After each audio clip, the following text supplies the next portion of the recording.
जय हिंद दोस्तों, आज आपके लिए एक इम्पॉर्टेंट टॉपिक लेके आए हैं दोस्तों विटामिन के ऊपर। जो हमारे 5 नंबर का जीके का क्वेश्चन है आपके एग्जाम में, उनमें से 1 या 2 सवाल आपका विटामिन से रिलेटेड होता है। अब आपको इकट्ठा आज मिल जाएगा कि आखिर अब तक कितने क्वेश्चन, कितने टाइप के क्वेश्चन आ चुके हैं, क्या क्या आखिर पूछा जा चुका है विटामिन में। आज सबका एक निचोड़ मिल जाएगा आपको दोस्तों। तो आपको वीडियो को देखना है दोस्तों और बताना है कैसी वीडियो लगे। तो इसमें सबसे पहले हम बात करते हैं विटामिन की। तो विटामिन की खोज सबसे पहले फंक ने की थी। तो विटामिन की अगर खोज पूछता है तो क्या बताएंगे? फंक। तो विटामिन की जो डिस्कवरी है वो हमारी फंक ने की थी। ठीक है, अब और टाइप के क्या क्वेश्चन बन सकते हैं?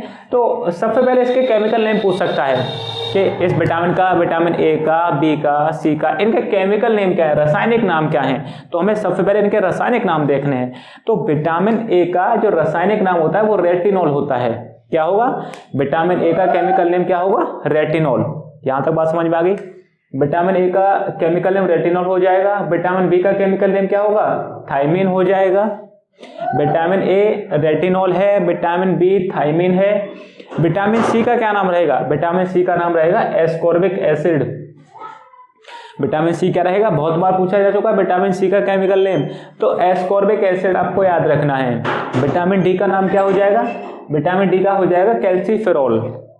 Vitamin D calciferol, vitamin C ascorbic acid. Vitamin E का क्या रहेगा दोस्तों? टोकोफेरॉल। विटामिन ई का टोकोफेरॉल। यहां तक बात समझ में आई। विटामिन के का नाम क्या रहेगा? फ्लोरोक्विनोन। फ्लोरोक्विनोन। एक बार हम दोबारा से बताते हैं। विटामिन ए का रेटिनॉल हो जाएगा। विटामिन बी का नाम क्या रह जाएगा हमारा? थायमीन हो जाएगा। विटामिन सी का एस्कॉर्बिक एसिड रहेगा। विटामिन डी का कैल्सीफेरॉल रहेगा। विटामिन ई का टोकोफेरॉल है और विटामिन के का फ्लोरोक्विनोन है। यहां तक बात समझ में आ गई होगी। ठीक है, अब देखते हैं इसकी कुछ बीमारियां कि आखिर इसकी कमी से, विटामिन ए की कमी से कौन कौन सी डिसीज होती हैं। तो विटामिन ए से सबसे फेमस डिसीज है नाइट ब्लाइंडनेस, सबसे ज्यादा होती है। तो विटामिन ए की कमी से नाइट ब्लाइंडनेस होती है। विटामिन बी की कमी से बेरी होती है दोस्तों। विटामिन सी की कमी से स्कर्वी होता है। विटामिन डी की कमी से रिकेट्स। विटामिन ई की कमी से आपका एनीमिया, आरबीसी के अंदर एनीमिया हो जाता है। हिंदी में क्या रहेगा? बांझपन। हिंदी में बांझपन आएगा। तो विटामिन ई की कमी से क्या होता है? बांझपन हो जाता है। विटामिन के की कमी से क्या होता है दोस्तों? तो ब्लीडिंग डायथीसिस। ब्लीडिंग डायथीसिस हो जाता है। हिंदी में क्या रहेगा? हिंदी में रहेगा आपका खून का थक्का नहीं जमता। ऐसे करके आ चुका है, किस विटामिन की कमी से खून का थक्का नहीं जमता। तो आपका आंसर क्या हो जाएगा? विटामिन के। तो किस टाइप के क्वेश्चन यहां से बनेंगे? विटामिन डी की कमी से कौन सा रोग होता है? तो आप बताओगे रिकेट्स। विटामिन सी का केमिकल नेम क्या है? Ascorbic acid. आपको घर पे इसी तरह से याद करना है। विटामिन बी का केमिकल नेम क्या है? थायमीन। और यहां पे ये भी याद होना चाहिए विटामिन B12 में किसकी प्रेजेंस होती है? कोबाल्ट की। ये क्वेश्चन आपके आ चुका है, यहां पे बता दिया है। अब विटामिन बी के से कमी कौन सी होती है? कौन सी कमी से बीमारी होती है? विटामिन बी से बेरी हो जाती है। विटामिन ए की कमी से कौन सी होती है? नाइट ब्लाइंडनेस होती है। देखो दोस्तों, विटामिन ए का सीधा संबंध हमारा आइस से होता है। तो जब भी आइस की कोई भी बीमारी आती है तो विटामिन ए हम एक बार को लगा सकते हैं। ठीक है, तो यहाँ पे आपको ट्रिक भी समझ में आई होगी, इनके केमिकल नेम समझ में आए होंगे, इनके डिसीज के बारे में भी समझ में आया होगा। अब देखते हैं दोस्तों, इसमें 1-2 पॉइंट बहुत इंपॉर्टेंट है ये वाला कि फैट मतलब वसा में डिसॉल्व कौन कौन सी विटामिन हो सकती हैं। फैट में कौन कौन सी डिसॉल्व हो सकती हैं, वसा में कौन कौन सी विटामिन घुलनशील हैं, ऐसे करके आ चुका है। तो आपको याद रखना है के, विटामिन ई, विटामिन डी और विटामिन ए। याद कैसे करें?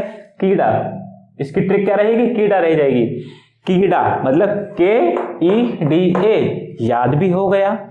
तो फैट में कौन कौन सी डिसॉल्व हो सकती है? कीड़ा, KEDA, विटामिन K, E और D एंड A।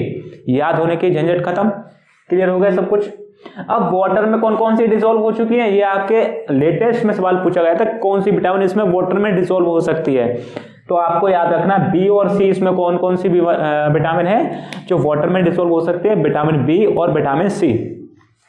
तो यहां पर ये बात समझ में आ गई कि फैट में घुलनशील बीमारी कौन सी विटामिन है? कीड़ा, KEDA और वाटर में कौन कौन सी डिजोल्व हो सकती हैं, तो बी और सी। तो दोस्तों आपको समझ आई होगी कितने टाइप के क्वेश्चन इससे बन सकते हैं।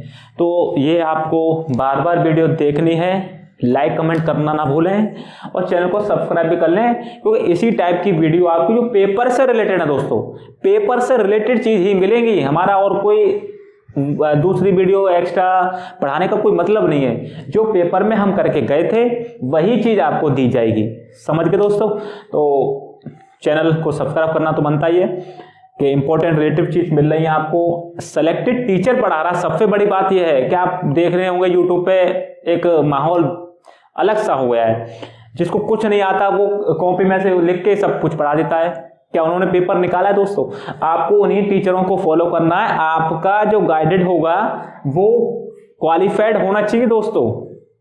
तो आपको कैसे क्वालिफाइड गाइडेड से एजुकेटर से ही पढ़ना है आपको। ये बात समझ में आ गई दोस्तों?